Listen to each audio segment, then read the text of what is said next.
Assalamualaikum warahmatullahi wabarakatuh. Salam sejahtera bagi kita semua. Shalom, Om Swastiastu, Namo Buddhaya, salam kebajikan. Baik, perkenalkan saya Dr. Andresa Septina Rawanoko, Sarjana Pendidikan, Magister Pendidikan, Fakultas Keguruan dan Ilmu Pendidikan dari Universitas 11 Maret. Di sini saya mengampu mata kuliah konsep dasar PKN. Pada mata kuliah ini membahas tujuan, ruang lingkup PKN SD, teori belajar dan pembelajaran PKN, media pembelajaran PKN, penilaian ranah afektif, psikomotorik, pembelajaran PKN untuk membangkitkan civic knowledge, yaitu pada dimensi pengetahuan kewarganegaraan, pembelajaran PKN untuk mengembangkan civic skill, yaitu dimensi keterampilan kewarganegaraan, pembelajaran PKN untuk mengembangkan civic disposition, yaitu dimensi sikap dan nilai kewarganegaraan. Dan terkait RPP PKN kelas rendah, RPP PKN untuk kelas tinggi, dan pembuatan kisi-kisi PKN SD. Baik, pada capaian pembelajaran mata kuliah pada konsep dasar PKN, yang pertama, mahasiswa dapat memahami konsep nilai moral norma dalam pembelajaran PKN SD. Yang kedua, memiliki keterampilan mengembangkan kurikulum dan pembelajaran PKN SD. Lalu yang ketiga, memiliki sikap positif terhadap upaya pengembangan kurikulum dan pembelajaran PKN SD. Untuk capaian pembelajaran lulusan, yang pertama yaitu menguasai konsep, teori, dan prinsip pendidikan dan pembelajaran di sekolah dasar. Yang kedua, mampu mengambil keputusan secara tepat dalam penyelesaian masalah pembelajaran di sekolah dasar. Yang ketiga, mampu menerapkan teori, konsep, dan prinsip pendidikan dan pembelajaran di sekolah SD. Lalu mampu menerapkan nilai moral, hukum, sosial, dan budaya dalam kehidupan berbangsa dan bernegara, serta mampu menerapkan nilai moral, hukum, sosial, dan budaya dalam kehidupan berbangsa dan bernegara. Selanjutnya, mampu memelihara dan mengembangkan jaringan kerja dengan sejawat dan pemangku kepentingan di sekolah dasar. Dan yang terakhir yaitu menguasai konsep dasar dan prosedur riset, inovasi, dan wirausaha pendidikan di sekolah dasar. Baik, terima kasih. Assalamualaikum warahmatullahi wabarakatuh. Assalamualaikum warahmatullahi wabarakatuh. Waalaikumsalam. Selamat pagi semuanya. Pagi, Bu. Sehat?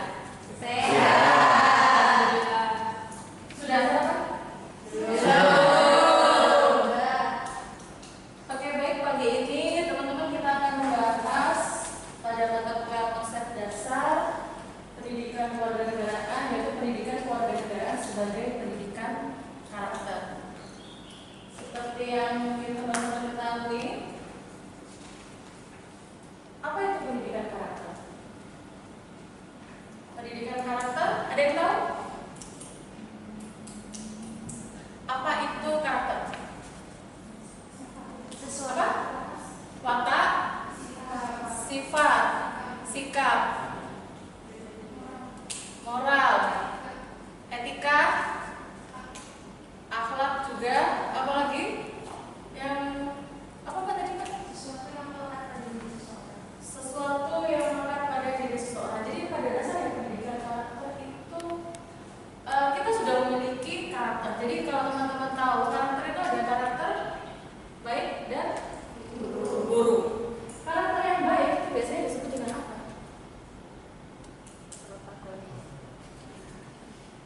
Oke, jadi seperti ini. Ketika kita membahas orang itu karakternya sangat baik, kira-kira karakter orang baik itu seperti apa?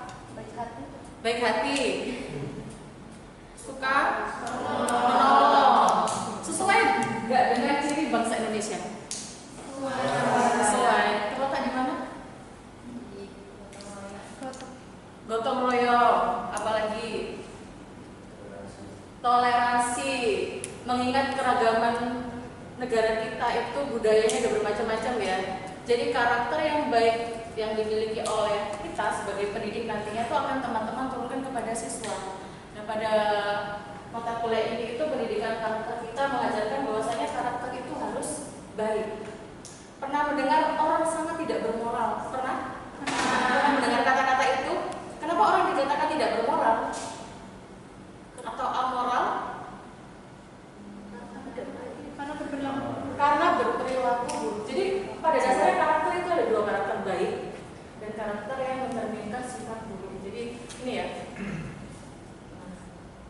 Komponen pendidikan karakter kelihatan dari belakang. Yang pertama pengetahuan tentang moral. Tadi ada yang membahas tentang moral. Pengetahuan tentang moral. Jadi kita tahu moral itu bersifat baik. Yang kedua, perasaan tentang moral. Setelah kita mengetahui moral bersifat baik, perasaan tentang moral itu seperti apa? Adanya hati nurani, rasa. Jadi ketika misalkan teman-teman ada orang yang jatuh dari motor di jalan, ketika hati kita seperti apa ketika ada orang jatuh? Apakah kita tertawa? Tidak. Ngapain kita? Ingin menolong, yaitu perasaan atau hati nurani kita ingin menolong. Misalkan saja ada HP yang jatuh. Hati nurani Anda seperti apa? Mengambil HP itu lalu kita pungut, kita jual ke konter yang lainnya, atau tunggu ada yang telepon, apakah betul-betul itu yang pemilik HP? Yakin? Oke, lalu tindakan moral. Jadi seperti contohnya tadi, ada HP yang terjatuh, lalu tindakan kita sesuai dengan hati nurani tadi mengatakan bahwasanya kita harus mengambil HP tersebut, lalu kita siapkan moral pendidikan karakter. Yang pertama apa? Pengetahuan moral. Yang kedua, perasaan tentang moral. Yang ketiga, tindakan moral berdasarkan Thomas Kipona 1991. Sudah lahir belum? Saya baru berumur 1 tahun pas teori komponen pendidikan karakter ini ada. Oke, selanjutnya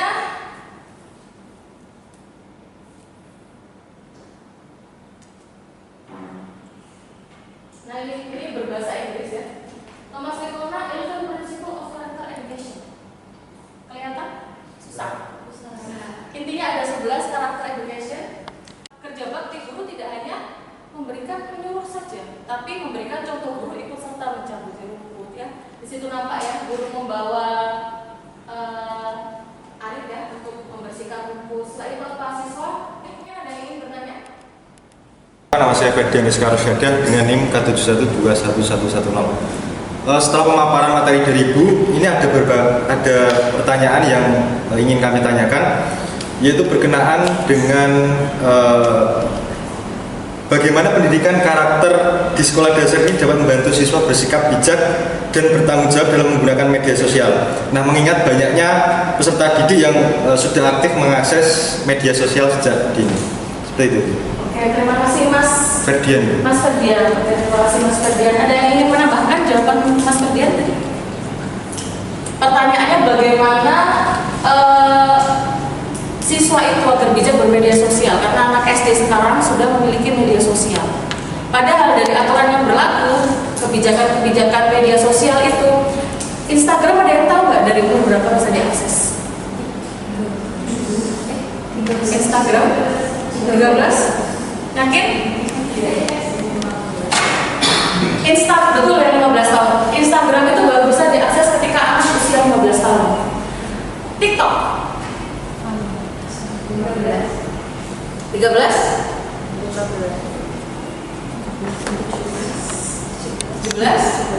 Facebook nggak ada ya sekarang? Anda punya Facebook?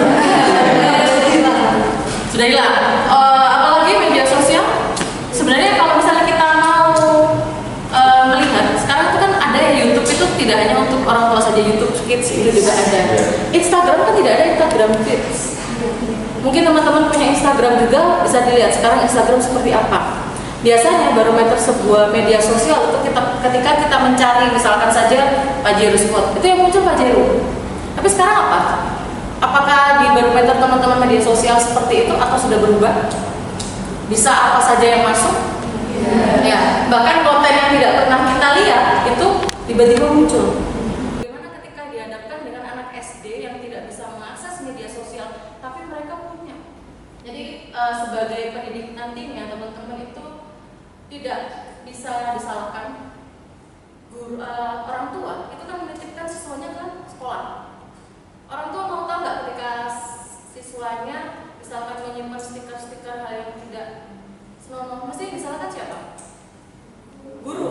Padahal ada aturan nggak di SD itu tidak boleh membawa HP? Ada kan? Dan siswa juga tidak ada yang bawa HP. Kecolongan dari mana itu sebenarnya? Jadi kurangnya antara kerjasama antara guru dan wali murid itu kurang.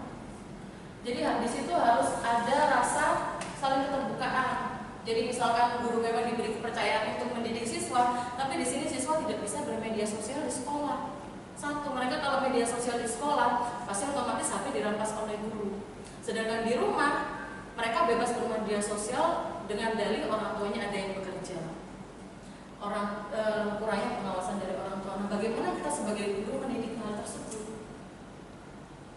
Perlunya teman-teman nanti mungkin di sekolah bisa memberitahukan pada siswa ketika media sosial itu dianggap sebuah hal yang positif juga ketika kita mencari tentang pembelajaran. Jadi media sosial tidak hanya memberikan dampak negatif, tapi bisa juga memberikan dampak positif. Jadi mengarahkan kepada siswa yang punya media sosial, nanti cari cara pengalian seperti ini loh. Nah, cari tentang pembelajaran ini. Misalkan cara tentang memproses kupu-kupu. Ketika siswa membrowsing kupu-kupu, apakah ada gambar yang tidak seperti kupu-kupu? Ada. Kupu-kupu. Misalkan browsing bunga di media sosial di Google, apakah semuanya menunjukkan gambar bunga? Tidak. Nah, itu caranya. Jadi kita harus mengontrol media sosial siswa. Caranya mereka, kita memberikan penjelasan dan bagaimana caranya mereka untuk membatasi diri, jangan sampai, apalagi sekarang itu mungkin teman-teman tahu saluran, kalau teman-teman peduli nggak tentang saluran di WhatsApp? Tidak, tapi anak SD itu idola mereka dari saluran. Baru tahu kan? Saya juga baru tahu karena punya anak SD.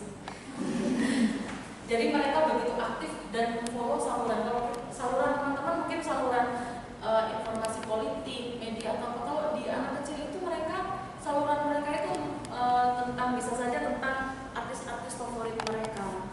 Jadi mereka memfollow saluran tersebut dan mereka berteman dengan orang asing.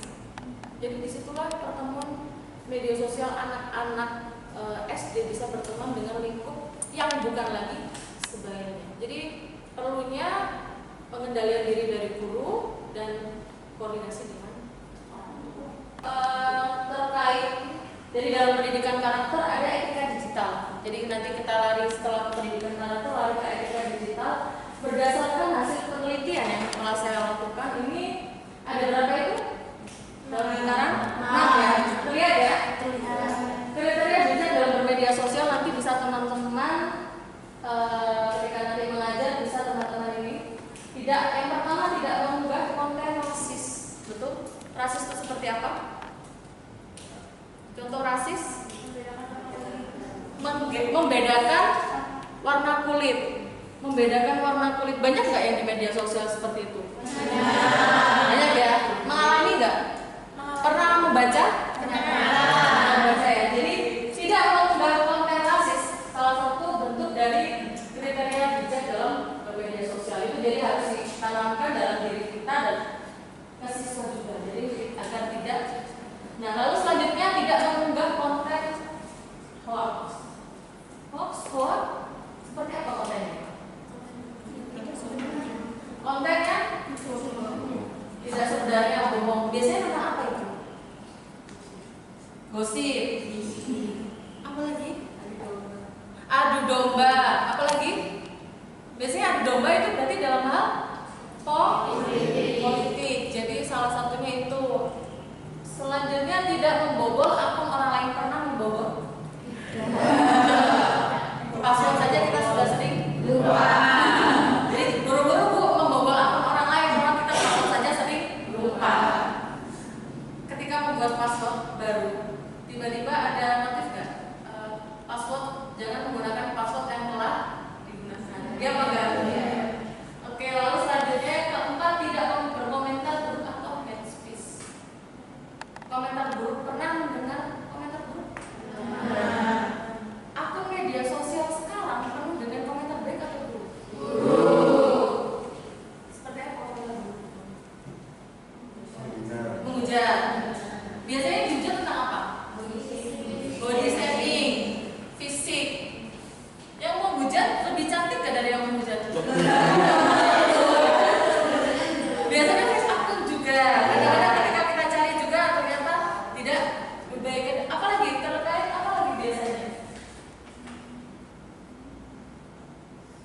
menghina tentang fisik, adakah yang menghina tentang pekerjaan? Jadi bermacam-macam. Lalu tidak melakukan bullying atau perundungan. Dan bullying ini tidak hanya terjadi di media sosial, apalagi di tingkat SD itu, teman-teman tahu. Anak-anak SD itu tingkat bullyingnya itu lebih tinggi daripada SMP atau SMA atau bahkan kuliah. Kenapa tingkat SD lebih tinggi bullyingnya? Pemikirannya belum matang. Apa mas pemikirannya? Belum matang. Belum matang, betul sekali. Ada yang lain? Anak SD biasanya membuli tentang apa? Orang tua. Fisik. Orang tua. Itu apa ya? Oh jadi seperti bapak saya namanya Budi ya. Jadi dipanggilnya Budi. Itu memang dari kita puluhan tahun yang lalu itu memang terjadi. Jadi ketika teman ke rumah kita yang dicari itu nama bapaknya. Ketika bapaknya keluar apa yang terjadi? Mereka berlari. Apalagi bullying tentang apa? Fisik. Biasanya ada yang dipanggil yang mohon maaf yang berat dan berlebihan itu pasti dipanggil gendut. Kalau yang kurus dipanggil jubri. Tahu listrik, jaga listrik. Tahu. Ya, listrik. Nah, itu kan ada panggil apa Pak? Geter. Tuh, kalau yang hitam dipanggil jadi sudah tahu ya, udah ketika Anda masih kecil sampai sekarang masih ada nanti di SD seperti apa. Jadi bahwasanya pembulian itu kalau masih hanya sebatas kata-kata itu masih mungkin kita bisa menasihati. Kenapa anak SD begitu gampang mereka membuli? Karena mereka itu otaknya dirancang untuk ketika kita melihat hal yang misalkan gendut, dia suruh bilang langsung tuh nggak bisa. Anak SD itu anak usia segitu tuh dirancang untuk tidak berbohong. Nah, Anda sebagai guru harus merancang untuk dia tidak mengatakan hal yang buruk. Jadi seperti halnya ini, ada satu kelas dipanggil misalnya saja tinggi. Kita berikan bahwasanya gendut itu nggak apa-apa, yang penting sehat. Kurus itu nggak apa-apa, yang penting jangan dipanggil. Kadang terlalu kurus dipanggil cubing, cacingan, dikatakan seperti itu kan. Jadi dibiasakan ketika anak SD itu melakukan pembulian pada temannya itu jangan langsung dimarahin, tapi seperti ini, itu nggak apa-apa dan tidak boleh mengambil temannya gendut, tidak boleh memanggil temannya mungkin yang kurus dengan cukri, itu sama-sama teman. Tapi pembulian itu jika berlanjut itu fisik. Ada nggak realita di masyarakat seperti ini? Ada ya, bahkan ada yang sampai meninggal diberitakan di televisi seperti itu. Pengawasan dari siapa yang kurang? Orang tua tidak bertanya kepada anak dan tidak mau tidak ada hadirnya sosok orang tua itu masih kurang untuk anak, dan pengawasan dari sekolah karena bullying tersebut terjadinya di mana? Pas kapan? Jam istirahat di mana guru itu tidak ada. Jadi ketika pembulian itu ketika ada pembulian di sekolah itu adanya ketika jam-jam guru tidak ada pengawasan dari guru padahal ada di sekolah. Jadi apa? Bagaimana cara kita untuk menanggulangi hal tersebut? Kira-kira dari segi teknologi kita harus apa? Ada CCTV, betul sekali ya siapa? Basna. Oke, ada CCTV. Jadi selain guru memantau, PR baru ini buat guru ya. Guru memantau, tapi sesekali di sekolah itu memang perlu. Karena yang dirundung biasanya siswa yang pendiam. Siswa pintar dibully nggak? Dibully kata siapa kan? Pendiam. Siswa kaya dibully nggak? Iya, dibully.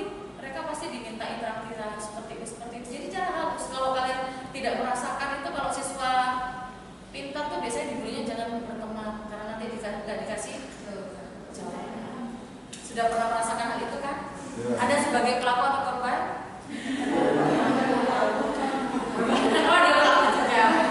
Ini yang terakhir yaitu tidak mengunggah terkait pornografi. Pornografi yang di sini apa? Pornografi. Hal yang porno saja kan? Ada undang-undang tentang pornografi. Sudah diberlakukan? Hukumannya seperti apa? berdamai. Ketika kita mengunggah konten yang menurut Anda pornografi, ketika kita mengunggah konten romantis, apakah itu bisa dikatakan pornografi? Bisa, tergantung konteksnya. Bisa dikatakan tidak, bisa dikatakan bisa. Mbak Putri, Mbak Putri apa yang dikatakan? Contohnya, tadi kan bilang bisa. Jadi ketika mengunggah konten pornografi romantis, Anda mengatakan bisa dikatakan pornografi. Di mana konteksnya? Kalau ada kontak fisiknya, Kontak itu fisik. nggak bisa ditiru sama SD. Kontak Jadi, fisik. iya. Jadi kalau ada kontak fisik itu dikatakan pornografi karena tidak baik untuk anak SD. Lalu yang dikatakan tidak pornografi, ada yang bisa memberikan contoh? Romantis tapi tidak porno. Jebrol. Apa? Gombal saling Gombalan itu gimana, Mbak? Jadi misalkan tadi ya foto pegangan tangan, menurut anak SD romantis nggak itu? Romantis. Masuk dalam kategori pornografi nggak kalau cuma foto bergandengan tangan? Misalnya gandengan gini, porno nggak? Nggak. Foto tatap-tatapan mata romantis. Masuk pornografi nggak? Tergantung berapa senti ya. Jadi gitu ya. Jadi di sini konten tidak menggambarkan pornografi itu tidak hanya berdua saja, tapi kita juga bisa. Satu orang melakukan konten pornografi bisa atau tidak? Bisa. Bisa. Foto seperti apa? Foto vulgar. Jadi pornografi itu misalkan saja yang mengundang nafsu, mengundang mara bahaya, itu ya. Bu, saya sukanya memamerkan kekayaan. Apakah pornografi? Tidak. Itu nggak apa-apa, pamer harta. Yang tidak boleh adalah pamer untuk tubuh. Ya, seperti itu pornografi. Sama-sama hitamnya, nggak boleh ada putihnya meskipun sedikit. Itu apa yang didengarkan dia di sekolah, dibawa pulang. Jadi kalau gurunya memberikan contoh yang jelek, otomatis sanksinya ke masyarakat dan ke siswa. Apa yang dilakukan oleh sekolah ketika guru melakukan hal yang tidak senonoh? Dikeluarkan kan? Minimal. Dan sanksi sosial seperti apa? Seperti dikucilkan dari masyarakat dan tidak diberi kepercayaan. Akhirnya siapa yang maju masa depan? Jadi ke teman-teman ya, bisa disimpulkan masing-masing. Ada yang mau menyimpulkan? Oke Bu, dalam pembelajaran hari ini dapat disimpulkan bahwa dalam pendidikan berkarakter kita tidak hanya di lingkungan masyarakat saja, tetapi kita harus bijak dalam bermedia sosial. Oke, terima kasih. Boleh tepuk tangan semuanya. Oke, tidak ada yang bertanya ya? Atau ada yang bertanya? Sudah jelas. Jelas. Jadi kita untuk menjadi karakter bangsa, jadi bahasa Indonesia kan bangsa yang luhur. Jangan lupa etika kita itu kita tidak bisa ketika kita berkaca, etika kita itu dalam bermedia sosial itu juga harus baik bijak bermedia sosial. Jadi sekarang bukan mulutmu harimaumu, tapi ikan-ikanmu itu bisa membunuhmu, bisa menghancurkan karirmu, bisa menghancurkan masa depanmu. Jadi bijaklah dalam bermedia sosial karena karakter bangsa kita dinilai sebagai karakter bangsa yang luhur, sopan santun, apalagi toleransi, apalagi karakter yang ramah, suka menolong. Banyak ya, berbagai macam karakter. Yang susah untuk menciptakan karakter yang apa? Susah, yang paling susah dalam berkarakter itu menciptakan karakter yang mana? Jujur. Jujur dalam berperilaku, berbicara, kadang hati mengatakan A, ternyata perilaku kita B. Jadi yang paling susah kita jujur. Jadi jujurlah jujur. Di Indonesia itu tidak kekurangan orang pintar, tapi kekurangan orang jujur. Jadi ciptakan generasi jujur. Untuk menciptakan generasi emas, kalau tidak jujur